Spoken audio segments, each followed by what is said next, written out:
எல்லோருக்கும் வணக்கம். மலர் அம்மா சமையல் சேனல் இன்னைக்கு ஒரு இனிப்பு போண்டா தான் செய்ய போகிறோம். நான் இந்த கப்பில் 2 கப்பு மைதா மாவு எடுத்துக்கிட்டேன். அதே கப்பில் 3/4 கப்பு சர்க்கரை எடுத்துக்கிட்டேன். உங்களுக்கு வேணும்னா 1 கப்பு கூட சேர்த்துக்கலாம். எனக்கு கொஞ்சம் இனிப்பு கம்மியாக இருக்கணுன்றதுனால நான் 3/4 கப்பு எடுத்துக்கிட்டேன். ஒரு மிக்ஸி ஜார் எடுத்துக்கோங்க. அதில் இந்த சர்க்கரையை போட்டு நல்லா நைஸாக பவுட்ரு பண்ணி எடுத்துக்கலாம். பாருங்கள், சர்க்கரையை நைஸாக அரைச்சி எடுத்துக்கிட்டேன். இப்போ சர்க்கரையை சேர்த்துடலாம். மைதா மாவில் ஒரு சிட்டிக்கு உப்பு சேர்த்துக்கிறேன். இது டேஸ்ட்டுக்காக தான் நம்ம ஒரு சிட்டிக்கு உப்பு சேர்த்துக்கணும். சோடா உப்பு ஒரு 1/4 ஸ்பூன் சேர்த்துக்கிறேன்.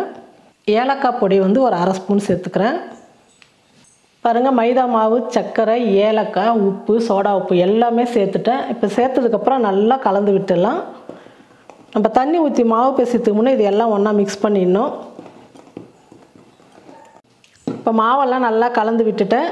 கொஞ்சம் கொஞ்சமாக தண்ணி சேர்த்து போண்டா மாவு பதத்துக்கு நம்ம மாவு பிசைஞ்சிக்கலாம். பாருங்கள், மாவு நல்லா பிசைஞ்சிக்கிட்டேன். நான் இந்த அளவுக்கு கெட்டியாக இருந்தால் போதும். இப்படி எடுத்து நம்ம போண்டா போடுறது கரெக்டாக இருக்கும். ஒரு அரை மணி நேரம் நல்லா ஊறட்டும். அப்போ தான் போண்டா நல்லா எழும்பி வரும். சாப்பிட்றதுக்கு நல்லா பூ போல் சூப்பராக இருக்கும். நல்லா மாவு ஒரு அரை மணி நேரம் நல்லா ஊற வச்சுக்கலாம். பாருங்கள், நான் போண்டாவுக்கு அரை மணி நேரம் முன்னாடி மாவு பிசைஞ்சு வச்சுட்டேன். மாவு நல்லா ஊறி நல்லா வந்திருக்கு. போண்டா நல்லா எழும்பி வரும்.